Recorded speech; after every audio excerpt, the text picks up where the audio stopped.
Welcome friends, आज मैं आपको कंप्यूटर के बहुत ही इंपॉर्टेंट 30 एमसीक्यू क्वेश्चंस के बारे में बताऊंगा जो आपके एग्जाम पॉइंट ऑफ व्यू से बहुत ही ज़्यादा इंपॉर्टेंट है।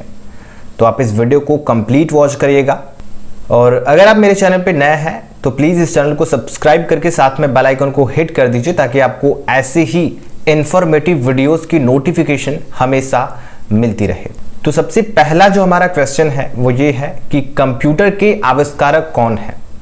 तो उसका आंसर है सी, यानी कि चार्ल्स बेबेज। ठीक है, और यहां पे जो हमारा दूसरा क्वेश्चन है वो है सबसे पहला कंप्यूटर का नाम क्या था। तो उसका नाम था एनिक, यानी कि ऑप्शन बी। अब यहां पे हमारा तीसरा क्वेश्चन आता है आधुनिक कंप्यूटर की खोज सर्वप्रथम कब हुई। तो यहाँ पे जो हमारा आंसर होगा वो होगा सी, यानी कि 1946 में। और यहाँ पे जो हमारा चौथा क्वेश्चन है वो है कंप्यूटर के क्षेत्र में महान क्रांति कब से आई। तो इसका आंसर होगा डी, यानी कि 1960 से 1960। और जो हमारा अगला प्रश्न है वो है कंप्यूटर का हिंदी नाम क्या है।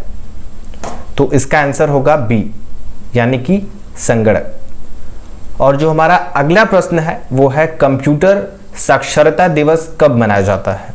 तो इसका आंसर होगा डी, यानी कि 2 दिसंबर।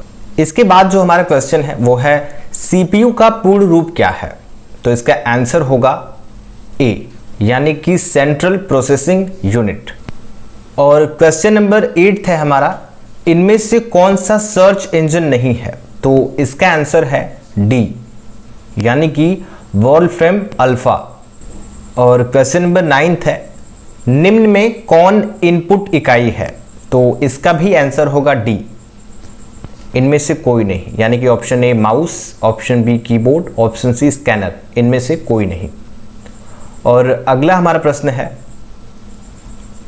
1 किलोबाइट कितने बाइट के बराबर होते हैं। तो इसका आंसर होगा 1024 बाइट, यानी कि ऑप्शन नंबर ए। और इसके बाद क्वेश्चन नंबर 11 है हमारा 1 मेगाबाइट कितने बाइट के बराबर होते हैं। तो इसका भी आंसर होगा ए, यानी कि 1024 KB। और इसके बाद जो हमारा क्वेश्चन है वो है 1 गीगाबाइट कितने बाइट के बराबर होते हैं। तो इसका भी आंसर होगा 1024, यानी कि 1024 MB। इसके बाद हमारा क्वेश्चन होगा कंप्यूटरों में प्रयुक्त आईसी चिप बनते हैं। ऑप्शन नंबर डी, इसका आंसर होगा ऑप्शन नंबर डी, यानी कि सिलिकॉन से। इसके बाद जो हमारा अगला क्वेश्चन है वो है इंटरनेट के पते में पद HTTP का सही विस्तृत रूप है। इसका आंसर होगा ऑप्शन नंबर डी, यानी कि हाइपर टेक्स्ट ट्रांसफर प्रोटोकॉल।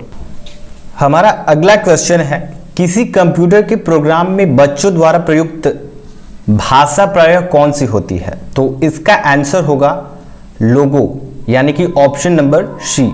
अगला क्वेश्चन है एक निजी कंप्यूटर जो आपकी गोद में रखने लायक छोटा सा होता है क्या कहलाता है। तो इसका आंसर होगा ऑप्शन नंबर बी, यानी कि नोटबुक कंप्यूटर। इसके बाद जो हमारा अगला क्वेश्चन है वो है कोडांतरक एक प्रोग्राम है, वह निम्नलिखित में से किससे प्रोग्राम का रूपांतरण है। इसका आंसर होगा ऑप्शन नंबर डी, यानी कि कोडांतरण से मशीन तक। अगला क्वेश्चन है मल्टी प्रोसेसिंग होती है। इसका ऑप्शन होगा बी, यानी कि एक से अधिक प्रोसेसर द्वारा। और अगला क्वेश्चन हमारा है निम्नलिखित में से ऑप्टिकल मेमोरी है। इसका आंसर होगा ऑप्शन नंबर सी, यानी कि CD-ROM। और इसके बाद जो हमारा अगला क्वेश्चन है वो है CPU में कंट्रोल मेमोरी और तीसरा कौन सा यूनिट होती है। तो इसका ऑप्शन होगा ऑप्शन नंबर डी, यानी कि अर्थमेटिक लॉजिक।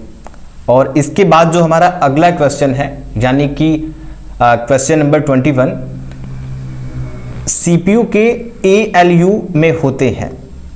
इसका ऑप्शन बी होगा, यानी कि रजिस्टर। अगला क्वेश्चन हमारा है, गणना और तुलना के लिए कंप्यूटर के किस भाग का प्रयोग किया जाता है? तो इसका ऑप्शन होगा सी, यानी कि ALU। और अगला क्वेश्चन हमारा है, एक हार्डवेयर डिवाइस जो डाटा को अर्थपूर्ण इंफॉर्मेशन में परिवर्तित करता है। इसका आंसर होगा ऑप्शन नंबर ए, यानी कि प्रोसेसर। अगला क्वेश्चन हमारा है, प्रोसेसर के 3 मुख्य भाग हैं। इसका आंसर होगा ऑप्शन नंबर बी, यानी कि ALU, दूसरा कंट्रोल यूनिट और रजिस्टर। अगला क्वेश्चन हमारा है, CPU और IO के बीच सिग्नलों के मूवमेंट को कौन नियंत्रित करता है? तो इसका आंसर ऑप्शन नंबर ए, यानी कि कंट्रोल यूनिट। अगला क्वेश्चन हमारा है, कंप्यूटर के सेंट्रल प्रोसेसिंग यूनिट का फंक्शन है। इसका आंसर होगा ऑप्शन नंबर सी, यानी कि गणनाएं और प्रोसेसिंग करता है। हमारा अगला क्वेश्चन है, निम्न में से कौन सा कंप्यूटर का बुनियादी कार्य नहीं है? इसका आंसर होगा ऑप्शन नंबर बी, यानी कि टेक्स्ट को स्कैन करना। हमारा अगला क्वेश्चन है, परिचालन संपत्र करता है। इसका ऑप्शन नंबर बी होगा और आंसर है अर्थमेटिक। हमारा अगला क्वेश्चन है, कंप्यूटर में अधिकांश प्रोसेसिंग किसमें होती है? इसका आंसर होगा क्वेश्चन नंबर सी, यानी कि CPU। और हमारा अगला क्वेश्चन है, और ये लास्ट है, यानी कि 30, कंप्यूटर निम्नलिखित में से कौन सा कार्य नहीं करता है? तो इसका आंसर होगा ऑप्शन बी, यानी कि अंडरस्टैंडिंग। तो आई होप ये MCQ इंपॉर्टेंट क्वेश्चन आपके लिए बहुत ही ज़्यादा हेल्पफुल रहे होंगे। तो आप इसको ज़रूर एक बार रिकॉल करें, और अगर आपको ये वीडियो पसंद आई हो तो प्लीज़ इसे अपने दोस्तों के साथ शेयर करें, वीडियो को लाइक करें, और चैनल को सब्सक्राइब नहीं किया है तो फटाफट से बस सब्सक्राइब कर दें। तो चलिए फिर मिलते हैं किसी अगली नेक्स्ट वीडियो में।